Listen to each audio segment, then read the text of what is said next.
Bonjour à toutes et à tous, nouvelle vidéo, nouveau format. Vous allez voir, dans cette série, je voudrais vraiment donner la parole à ces Sarcellois qui luttent, qui mènent des vrais combats, des combats de fond et des combats honorables. Alors aujourd'hui, je suis avec l'un des membres du collectif Justice pour Ibo, un jeune homme de 22 ans qui est décédé il y a à peu près un an en moto suite à une violence policière. Alors est-ce que tu peux te présenter le collectif et pourquoi ce collectif a été créé? Donc, moi, je m'appelle Tierno. Donc, je suis un des grands frères de Ibrahim Abba, donc, qui est décédé le 6 octobre 2019 suite à une violence policière à Villers-le-Bel. Donc, il se trouve que c'est arrivé un dimanche. Tous les dimanches, c'est un rituel en fait. Mon jeune frère, il est amené à aller pratiquer de la moto à Villers-le-Bel, dans une zone d'activité où ils peuvent faire leurs activités. Il se trouve que ce jour-là, il devait mettre sa moto dans un camion pour pouvoir aller exercer sa passion. Mais sur le chemin, en arrivant à Villers-le-Bel, il est tombé sur un contrôle de police. Et il se trouve qu'il y a un fourgon de police qui lui a barré la route. Et il a percuté un moto et il est décédé sur le coup. Il se trouve que le jour de l'accident, il y avait principalement il y avait 2 caméras sur cette avenue, dont une caméra qui était juste en face et il y avait une caméra qui était en contrebas de la route, plus la caméra d'un bus qui était à l'arrêt de bus. Donc malgré qu'il y ait ces 3 caméras, plus les témoignages des personnes qui étaient présentes, elles disent que c'est le mouvement du fourgon de police qui a fait que Ibrahim a perdu le contrôle de son véhicule. Et les caméras, les vidéosurveillance, donc elles fonctionnaient? Vous êtes sûr? Oui, les vidéosurveillance, elles fonctionnaient très bien. D'ailleurs, le maire de Villers-le-Bel, le lendemain à la marche, il a dit devant plus d'un millier de personnes que les caméras étaient en état de fonctionner et qu'elles fonctionnaient. Et nous ne comprenons toujours pas pourquoi nous n'avons pas été convoqués. Pour moi, c'était dans la semaine qui suivait. C'était évident. Nous devions être convoqués soit par le préfet, soit par la police et la famille pour pouvoir visionner ces caméras. Ok. On ne pensait pas du tout qu'il fallait engager une lutte pour pouvoir visionner ces vidéos. Les vidéos, c'est quelque chose de basique en fait. Ça aurait pu être. Comment t'expliquer? Ça pourrait être très simple, c'est-à-dire dire Oui. l'association ne pourrait ne même pas exister, Bien sûr. entre guillemets. Tu Bien vois. sûr. Parce que si on te passe les vidéos, que toute la vidéo on voit tout ce qui se passe, le truc il est réglé. Le truc, il est réglé. Tu vois. On n'aurait même pas à dépenser de l'argent qu'on n'a pas Ouais. dans des avocats. Tu vois. Tu vois. Et là, on freine sur les vidéos.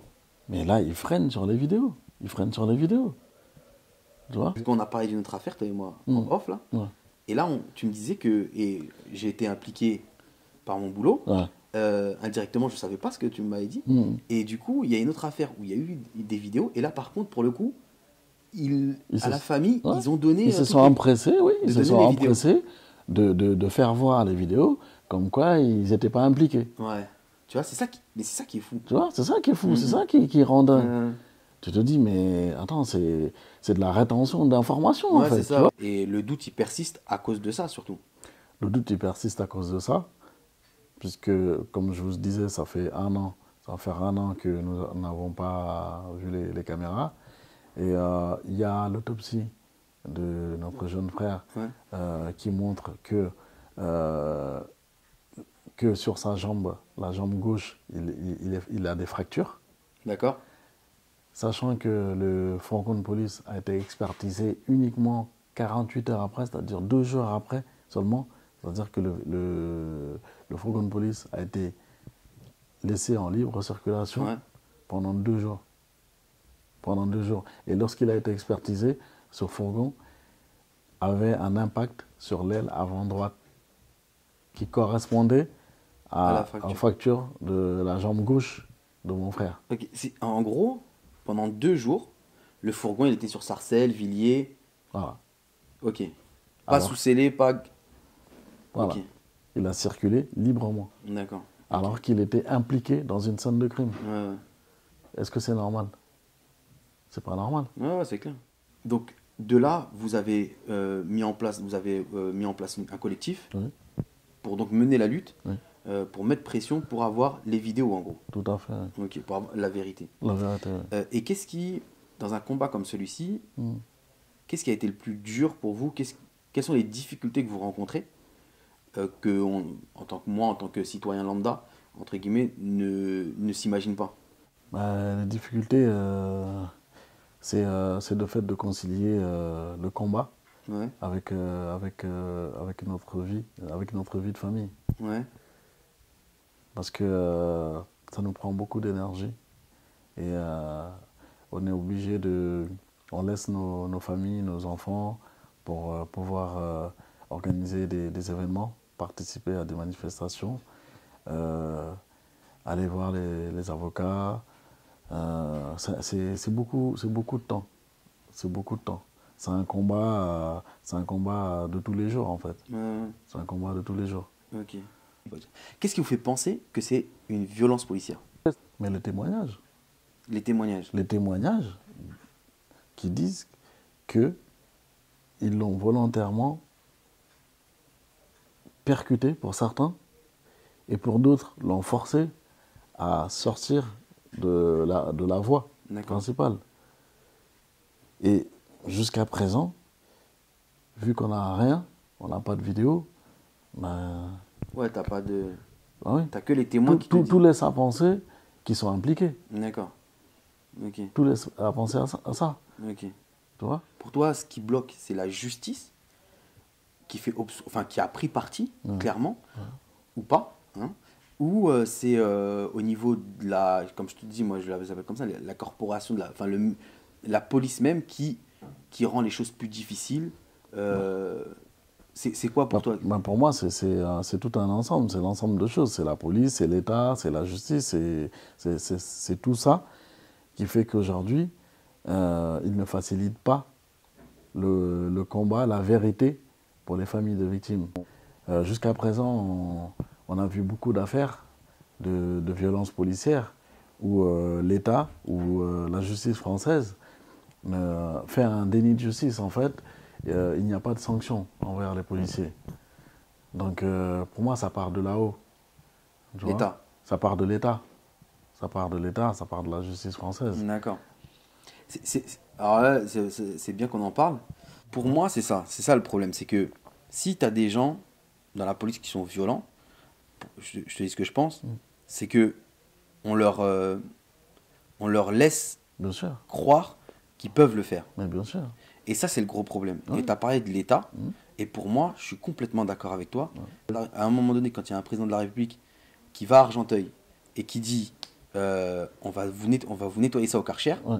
à partir de là, Ah ben, ils c'est récoltent porte ouverte. Ouais, voilà. tu vois. Mais on va dire aujourd'hui, ça part de là, parce que quand on voit que depuis ce discours, on voit le nombre de jeunes qui sont décédés dans le département dans le 95, Juste dans le 95. Ouais. mais quelque part, ça vient de là. Ça vient de là. Et quand c'est tenu par des personnes qui sont placées à ce niveau-là, les ministres de l'Intérieur, mais c'est inadmissible. C'est Tu vois. inadmissible. Et comment vous pensez que les policiers ils ont interprété ça? Ils ont champ libre. Bah oui. Ils ont champ libre. Ils ont champ libre. C'est ça. On a vu là, pour mon frère, les événements qu'il y a eu à Villers-le-Bel en 2007, ça ne les a pas empêchés, ça ne les empêche pas jusqu'à aujourd'hui de refaire les mêmes choses dans les mêmes quartiers. Ah, c'était dans le même quartier. C'est ouais, dans le j'ai même vu. quartier, c'est peut-être une distance de combien? De 500 mètres. Et même, tu sais, par exemple, il y a un truc tout bête. Hein. Mm. Quand avant, c'était des gardiens de la paix, Ouais. aujourd'hui, ça devient des forces de l'ordre. Ouais, L'idéologie même de la Oui. police a changé, tu vois. bien sûr. Et je crois que c'est ça aussi qu'il faut faire compte. Parce que moi, la police, pour moi, c'est un métier, on se l'est Bien dit, sûr, c'est bien l'un sûr. des métiers où il y a le plus de suicides. Mhm. Donc il y a un vrai mal-être. Mais à un certain moment, comme tu dis, je pense qu'il faut pointer du doigt les donneurs d'ordre. Bien sûr, mais Et- bien sûr. Il y a même un chercheur du CNRS, je crois que ça fait il y a quelques mois, Ouais, je ne sais plus comment il s'appelle, Sébastien Rocher, un truc comme ça, ouais, qui disait qu'en fait, que l'idéologie, justement, tu parlais d'idéologie, que comparé par exemple à l'Allemagne ou à l'Angleterre, Ouais. eh ben, la police française était beaucoup plus violente. D'accord. Alors, il y a un argument Ouais. qui est, tu sais, sur les commentaires, etc. C'est de dire, dès lors qu'il y a un Français de banlieue, tu vois, qu'il soit noir, blanc, arabe, Ouais. on s'en tape complètement. Ouais. Dès lors qu'il y a un Français qui est tué par une violence policière, on dit oui, mais, tu sais, Mhm. le mais, oui, mais il était ceci, oui, mais il était sans casque, oui, mais il était cela. Ouais. Toi, qu'est-ce que tu penses? Alors, juste avant de te dire, moi ça me rend fou, parce que c'est comme une fille qui se fait violer. On dit oui, mais elle était en jupe. Non, Bien sûr. c'est parce que c'est la personne, c'est un violeur, tu vois. Mhm. Donc, et toi, qu'est-ce que tu en penses de cet argument qui, pour moi, est enfin, Moi, scandaleuse? pour moi, c'est même pas un débat, ça. Aujourd'hui, on sait qu'en France, la peine de mort n'existe pas. On est d'accord. Le sujet, c'est pas qu'il était délinquant ou qu'il a fait un braquage ou que je ne sais quoi, c'était un violeur ou je ne sais quoi. C'est pas ça. Le sujet, c'est ce qui a amené l'acte qui a fait la personne est décédée. Ouais. C'est de ça qu'on doit juger. Est-ce que mourir dans les mains d'un soi-disant gardien de la paix, d'un policier, est-ce que ça, c'est tolérable? Ouais. Est-ce que c'est acceptable? Ouais. Est-ce que vous, le collectif, la famille, vous vous sentez soutenu par les institutions? Non. Par les institutions, si c'est pour te répondre par les institutions, je te dirais non. Vous êtes abandonné? Bien sûr.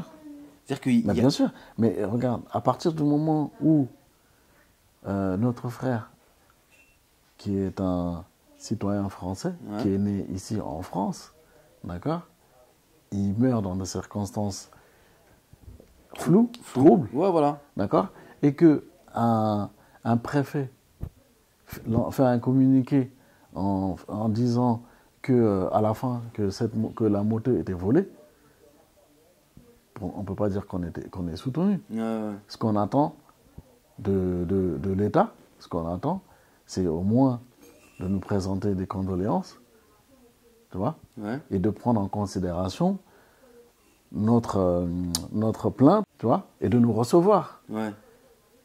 Donc pour moi, aujourd'hui, je ne peux pas dire que les institutions nous écoutent ou nous soutiennent, Ouais. tu vois. Ok. Par contre, oui, nous avons des soutiens de la famille. Et heureusement Ouais. que la famille, les amis, que des militants qui sont de Sarcelles, Ouais. qui sont là pour nous aider. Et c'est grâce à eux, beaucoup grâce à eux, Que vous- qu'aujourd'hui, on arrive à tenir debout, qu'on a la force de faire le combat.